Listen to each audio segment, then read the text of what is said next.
Hello and welcome to my guide on one of the Mount Rokkon bosses, Yozakura the Fleeting. Yozakura gets her own video because she is going to be the first boss for all three portal options in Mount Rokkon. With the most variations, she gets the spotlight all to herself. You'll have to fight her so much it'll become second nature, and you may even be able to do it with your eyes closed. But for starters, let's go through her base mechanics. These will be skills you're going to see regardless of which portal you go through. Her first common skill is a tank buster called Glory Never Lasting, indicated by the giant red arrow above you. Next is Bunshin. This doesn't do anything except summon a clone of herself.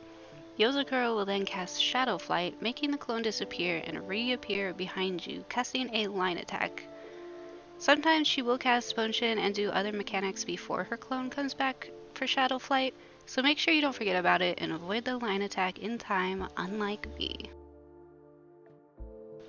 Yozakura will also cast Kuge Rensui, which is an area-wide AoE. She usually casts Glory Never Lasting immediately after, so shield appropriately. She will also cast Art of the Wind Blossom, which is a giant AoE of wind damage, with the safe spot being right around Yozakura. Alternatively, there is Art of the Fire Blossom, which is an AoE surrounding Yozakura, so make sure you run away from her as she casts it. Onto her main base mechanics. You'll see these a lot, so pay attention.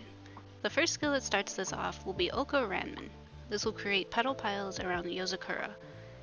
Seal of the Fleeting will raise each pile, giving it an elemental symbol above it. This is going to indicate which attacks she's going to do. Seal of the Riotis Bloom lets Yozakura absorb two piles at the same time, creating a combo of attacks. The combination will always be a circle AoE with cone-shaped attacks. The cone shapes will alternate between water and lightning, which are easy to avoid. However, make sure you pay attention to wind and fire. Like her other wind and fire skills, there will either be a circle AoE surrounding her or an area-wide AoE with the safe spot being in her hitbox.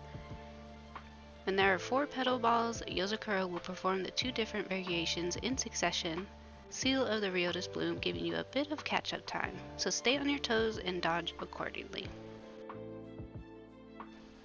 Yozakura has 2 different extra skills she can use in the left portal. If the weather is windy, she is going to cast Wind Blossom Whirl. This is just like her other wind AoE, where there will be a safe zone around Yozakura herself.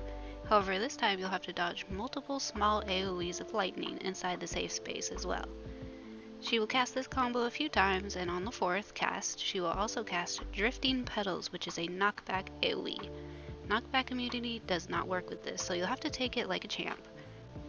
Be ready to run back into the same safe spot right after, because she will cast one more round of Wind Blossom Whirl, immediately following with a cast of Art of the Fire Blossom, forcing you to quickly run away from her. If it's raining during your fight, Yozakura casts Mud Rain, which will drop puddles of mud all around the arena. This can slow and give you a damage over time debuff. Simultaneously, Yozakura will cast Ice Bloom. This summons 3 ice AoE circles underneath you that you'll have to avoid. After Ice Bloom, she will cast Mud Pie, causing the mud puddles to form into mud balls. These will shoot across the map in line attacks, so make sure you find yourself a safe spot. You will also encounter Seasons of the Fleeting, which will cast a series of 4 different attacks. These will not start going off until all 4 are shown, so you have some time to focus on them. You'll need to find a safe spot to stand during all 4 attacks, alternating between lines and cones.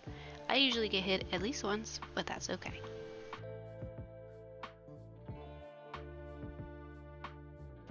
Moving on to the middle portal Yozakura, her variation skills depend on whether or not you pull the woven rope before entering the temple. If you do end up pulling it, Yozakura will cast Silent Whistle, which summons 3 little doggos. These will disappear and 3 tethers will go to the pedestals on either side of the arena. Danden Gaishi summons the dogs on the ends of the tethers, and they will each get a Fear Eye above them. Make sure you position yourself facing away from them. Yozakura will also cast 2 rounds of Fire Blossom Flare during this. It's best to position yourself right in front of the pedestals the dogs are on, so you could both face away from the Art of the Fluff Fear and walk out of the Flower Blossom AoE. There will be another round of this combo on the other side of the arena right after. If you do not pull the woven rope before entering, instead of puppies, Yozakura will cast Tatami Trap. This will make parts of the floor shake. Make sure to pay attention to which parts stay still. Yozakura will also cast Levin Blossom Lance, which is a diagonal line attack that will be rotating in the direction of the arrows surrounding Yozakura. Make sure you follow it the right way. She will cast it again in the opposite direction. Avoid it properly and make sure you stop on the part of the floor that was not shaking during Tatami Trap, because she will be casting Tatami Gaishi right after. If you forgot where to stand, you may be launched up into the air and suffer some damage. For the right portal, Yozakura, her variant skills will depend on taking the Rokkon Sentinel from the tree. She will still have her base mechanics, of course, but if you choose to take the Dogu from the tree, she will be casting Wither Wind. This summons little tornadoes on two sides of the arena at a time. During this, she will also be casting Mud Rain, and the mud puddles will make a comeback.